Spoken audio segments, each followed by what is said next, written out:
Carry on my wayward son. There'll be peace when you are done. I won't take a picture. This video's kind of cool, huh? Okay, Ghostbuster one. Why am I always eating? Unbelievable. Every time I'm reading the script, it's like, oh, sausage is great. Yeah. I'll be eating those. Sandwich, yeah. Oh, yeah, for sure. I can't see a thing. The sea of flashes. Unbelievable. All right, so what are we doing here? What are we got mics set up on both sides of the stage. Okay. So whenever you can have people come up and start the barrage. Let's keep going. Otherwise, it's just me sitting here talking to myself. It'll get boring real quick.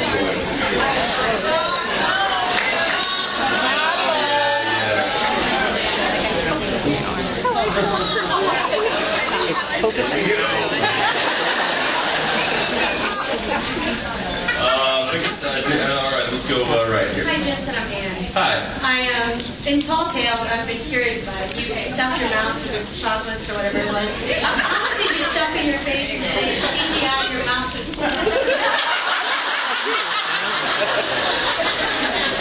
Those were caramels, and they were real, and they were not sugar-free, and those were my cheeks. I think I had,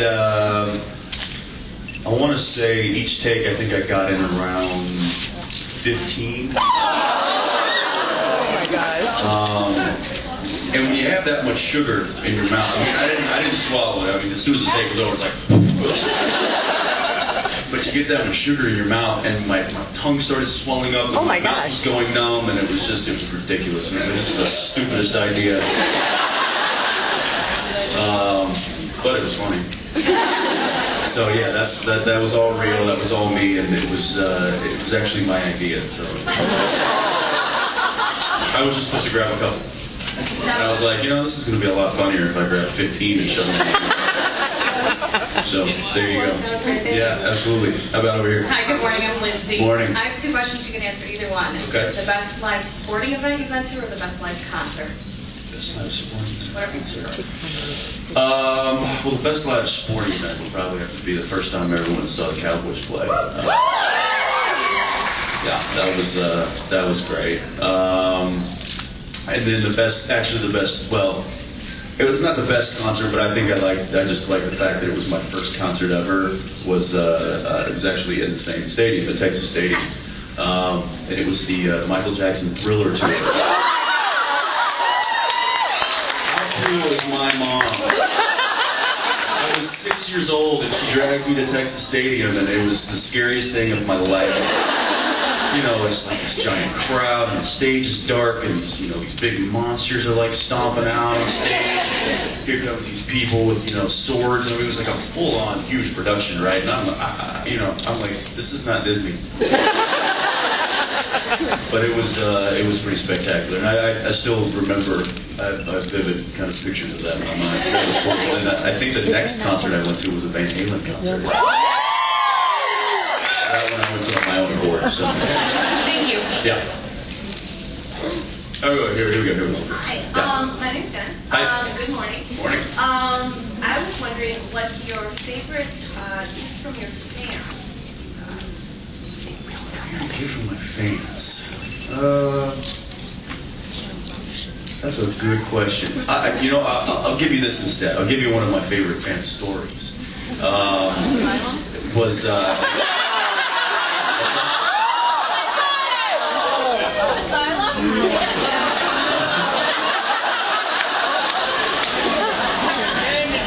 No, this one just pops in mind. It was many years ago, and I was when I was doing Baseball Lives. And I was at a mall doing an appearance, and I actually forget where it was, but it was a kind of a two-level mall. And I'm on stage, and there's people above. It's like an open center, so big crowd of people on the railings. And I'm just talking to the crowd, just like I am now, and I feel this tap on my head. And I look up, and this little girl has fished down a pad and paper. Pad of paper and a pen, and she just goes. That's in the movie right there. You're getting an autograph for that one. That was kind of fun. That was kind of fun. How about you over here? Hi, I'm Ariel. Hi. I saw you opening night for A Few Good Men, and you nailed that part, by the way. Thank you. Doing more plays, or like you prefer plays as opposed to television? That was, it wasn't something that I was consciously trying to get into. It was more something that just kind of started the line, and I thought, wow, that'd be really, really cool. And I remember getting down to Fort Worth and starting a rehearsal, and I think it was like the second day of rehearsals, and I had actually really started to understand the magnitude of the role and how much dialogue I had. It's a 125-page play, you guys, and I'm in about 98% of it. I'm sure you guys remember the movie A Few Good Men, how much Tom Cruise was on screen.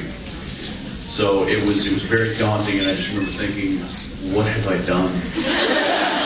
We opened in like 2 weeks, and I'm pacing in my hotel room trying to figure out how to learn these lines, and finally came around, and within a few days of rehearsal, I had them all. And I don't know how it happened, but the brain's a funny thing, and it worked. And but it's a really interesting, it's a much different medium than doing television or film. Obviously, there is that amazing sensation of gratification that you get from a crowd that you don't get, with a bunch of sweaty crew guys.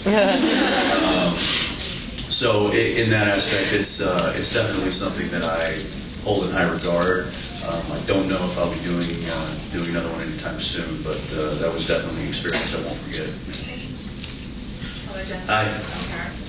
A little bit of a two-parter. What's the most embarrassing thing you've ever done when you've been drunk? And what's the most embarrassing thing you've ever seen Jared do?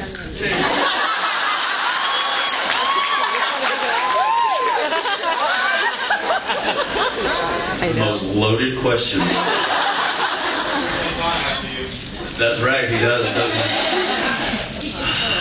he? Wow. Well, I'm going to say I probably don't remember what I did. And that's probably a good thing. But Jared, so many to choose from. Gosh, I don't know. You put me on the spot. I might have to come back to you on that one. Let me think about it. I'll mull it over. Hi, Jensen. I'm Sue. Dean's gone through a lot of pain in the last few episodes. What do you do to unload that when you've gone through such emotionally charged scenes? Drink like a fish. No. My mother's shaking her head somewhere in Texas. No, it's it's funny that you say that. I just had a very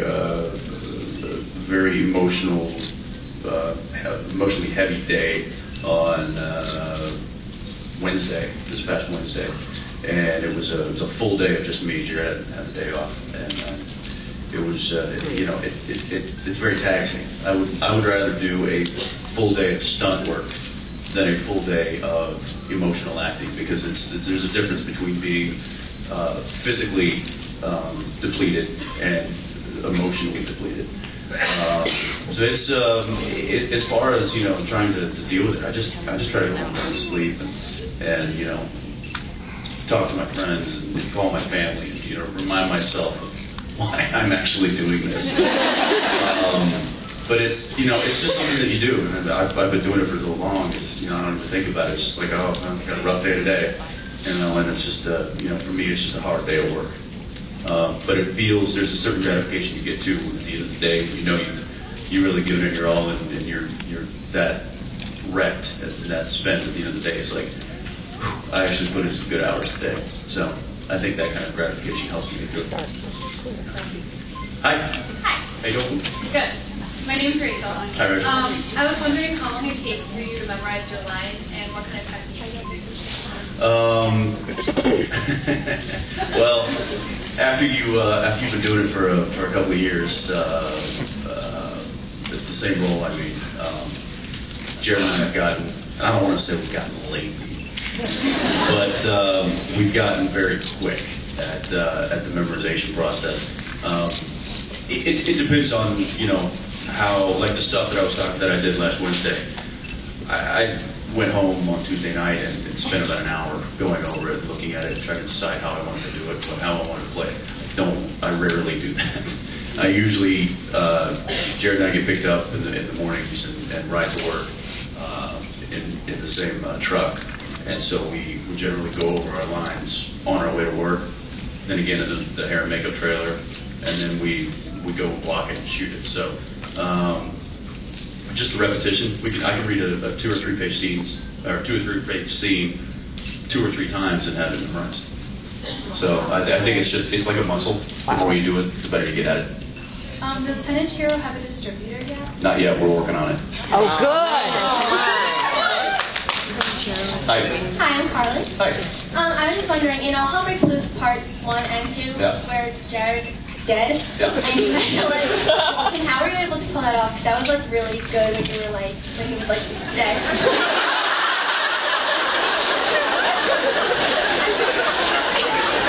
I'll tell you what, it's some of the best work he's ever done.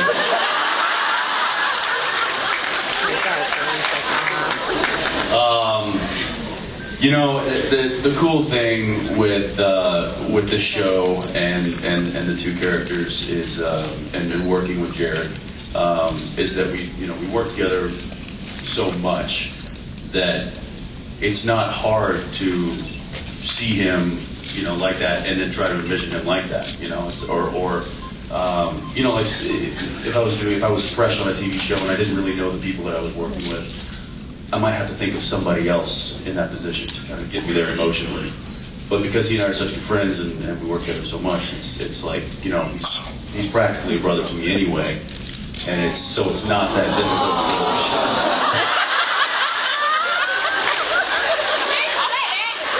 trying to talk to you people.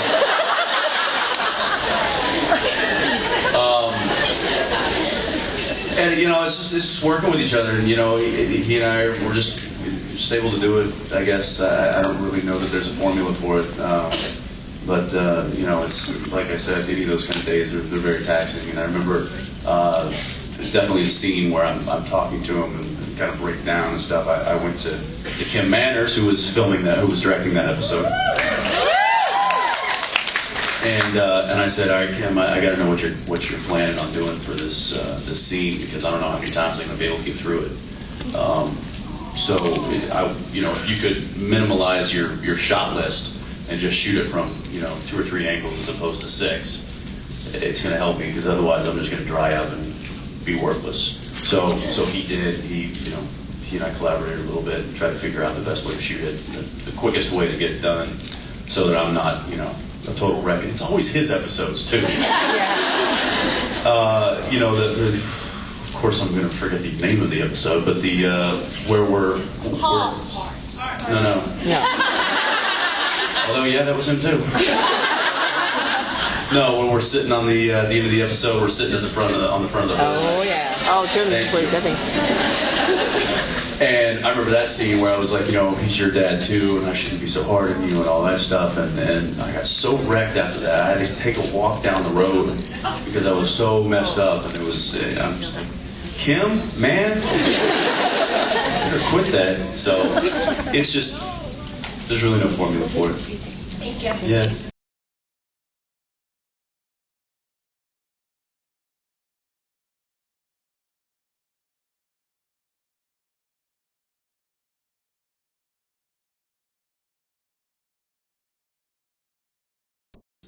This summer. About being an pro-am tournament. I don't want to paint the wrong picture. I'm not like some, Phil Mickelson here or anything. I just like to get out and play, hit a ball, right? But if I had time, I'd love to do some of those tournaments, but I just don't have any time. It sounds fun. I hear it's cool. But unfortunately, I'm stuck up in rainy Vancouver with Jared all day long.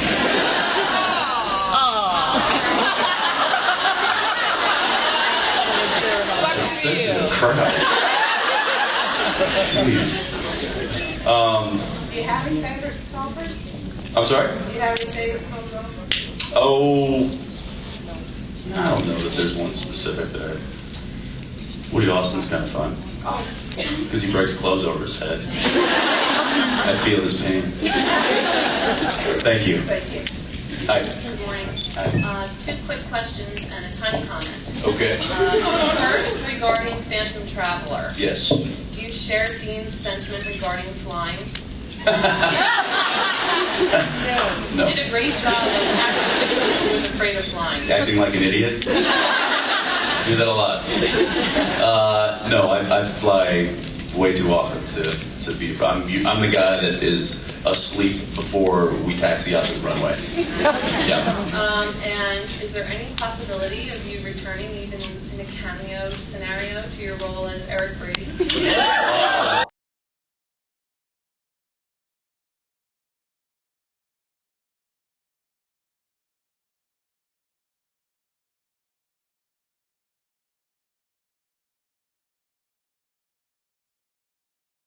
Hopefully it progresses. I don't know what's going to happen with this writer's strike, but that is going to be a very interesting plot point, is the brothers' relationship. So it's really cool. I'm really excited. I hope that the writers quit crying over spilled milk. I'm just kidding.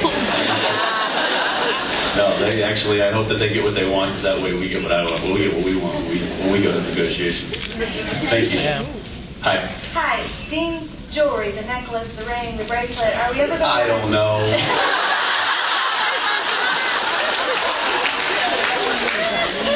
I honestly don't know.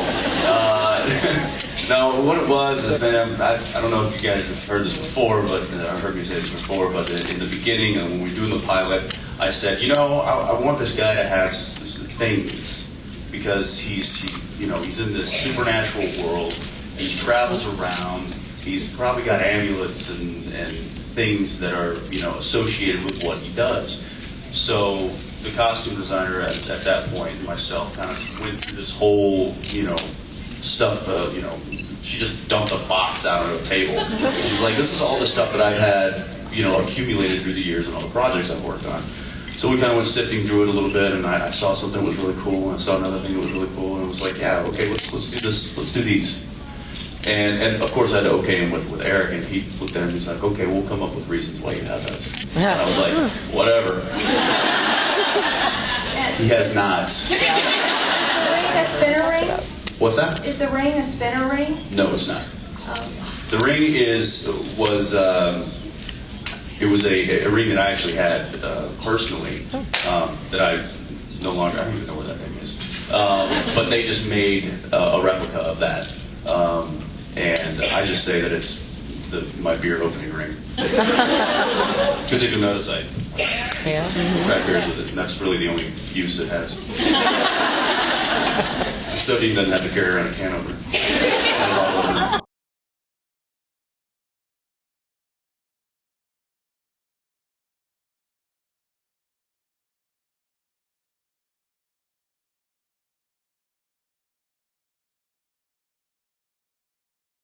Any television show that we filmed down there. So watching him, I just kind of got all my little quirks and stuff from him, and I always wanted to work with him, and so it was really neat to be able to play opposite him.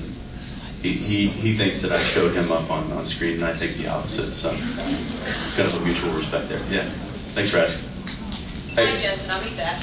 Hi. I wanted to thank you anyways. Friends and I came up to Vancouver this past spring. Yeah. And for what is and what never should be, we waited around. You're the Jersey girl. Rhode Island. Rhode Island girl. We brought you that big basket of candy and the doggy snacks. That's right. Dog. That's right. And we Patriots Cowboys. That's right. But I wanted to ask you, like, the more conversation with Jared, and I didn't get to talk to you much about your fighting. you guys have been fighting for a while, and I love that fight in Skin. It was like so clean. Yeah. And I wanted to know, you've been doing it in Dark Angel, you've been doing it in this. Do you guys progress? I mean, do you work on it? Do you because I've been doing stunts and fighting for 16 years, and it's constant classes even now. Right. So do you have to constantly keep it going? No, I mean, I'd like to say, yeah, we train day in and day out, but we don't have time to. We try to stay in shape as much as possible, get in the gym and just keep our bodies, athletic. But I honestly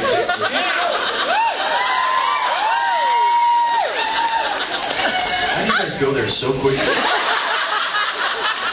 I'm looking at you. We'll leave that one alone. This question's from Anonymous. What do you say to the accusation that...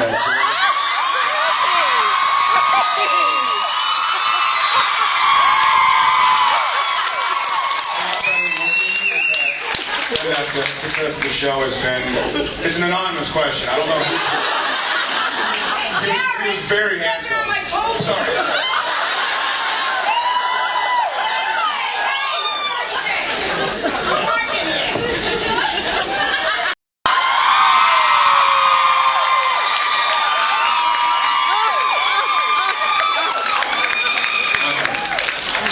Is it? Am I in here? All right, guys, that's it. That's all. He's coming back. He's coming back.